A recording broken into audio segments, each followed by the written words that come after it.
पता नहीं क्या लिखा है हमारे नसीब में। मुकम्मल करने के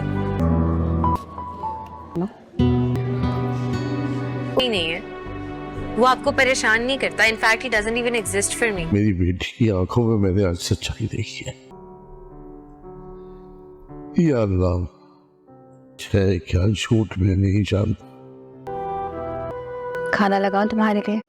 चालबाज ड्रामे की आने वाले एक साथ में अब बहुत जल्द शियान है जो कि अनाया से रब्ता करने की कोशिश करेगा, क्योंकि वो चाहता है कि वो ऐज़ा से अपना इंतकाम ले और ईशल से भी उसकी खुशियां छीन ले। क्योंकि वो खुद खुश नहीं है तो वो अब किसी को भी खुश नहीं रहने देगा, क्योंकि अब अनाया को बार बार कॉल करेगा। आखिरकार अनाया अटेंड कर ही लेगी और बहुत ज़्यादा अब उस पर गुस्सा करती हुई नज़र आएगी, क्योंकि जो कुछ भी अब उसने अनाया के साथ किया है अब अनाया का बनता है। लेकिन अनाया जो कि बहुत ही ज़्यादा बेवकूफ़ है, क्योंकि एक मरतबा फिर से वो शियान की बातों में आ जाएगी और शियान उससे सरासर गलत बयानी से अब काम लेगा, क्योंकि वो उसे बताएगा कि डिवोर्स देने के पीछे भी यही ऐज़ा थी, क्योंकि ऐज़ा ने ही कहा था कि उसे डिवोर्स दे दो, इसलिए मैंने तुम्हें डिवोर्स दे दी।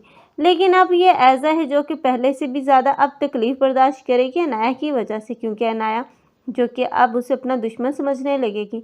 लेकिन शियान है जो कि अब अनाया को उस मोड़ तक ले आएगा जहाँ पर यह अनाया खुद अपना सच सबको बताएगी और अब रूहान से डिवोर्स भी चाहेगी। लेकिन रूहान जो कि अब उसे मोहब्बत करता है और चाहता है कि वो उसी की ज़िंदगी में रहे, इसलिए वो उसे समझाने की कोशिश भी करेगा। लेकिन अब अनाया है जो कि इतनी ज़्यादा खुदसर है और वो रूहान को छोड़कर चली जाएगी। अब तो रूहान भी बेबस हो जाएगा, लेकिन ईशल ही होगी जो कि अब जाएगी अब इस अनाया के पास और उसे समझाएगी कि ये शियान बिल्कुल भी वैसा नहीं है जैसा कि वो नज़र आ रहा है, बल्कि इसका तो अलग अलग लड़कियों के साथ रिलेशन है। वो जानबूझकर तुम्हें अब रूहान से अलग करना चाहता है ऐज़ा को तकलीफ़ पहुंचाने के लिए। लेकिन अब शियान की असलियत जब यही ईशल अब सबके सामने लाएकर ये बताएगी कि अब ये अनाया भी बेचारी बेकसूर है और इस शियान की चालों का शिकार हो चुकी है, और वो रूहान को भी समझाएगी कि इतनी आसानी से उसको मत जाने देना अपनी ज़िंदगी से, क्योंकि अनाया आप फितरतन तौर पर एक अच्छी लड़की है। इस तरह रूहान और दूसरी तरफ अनाया इन दोनों के रिश्ते को तो बचा लेगी ये ईशल, लेकिन ईशल का रिश्ता जो ख़राब होगा वो सिर्फ़ और सिर्फ ऐसा की वजह से।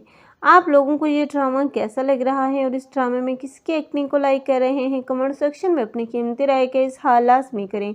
मज़ीद ऐसे रिव्यूज़ के लिए हमारे चैनल को लाजमी सब्सक्राइब कर लें। अगर आप लोगों को हमारी वीडियो अच्छी लगी हो तो वीडियो को लाइक करना मत भूलिएगा। अल्लाह हाफ़िज़।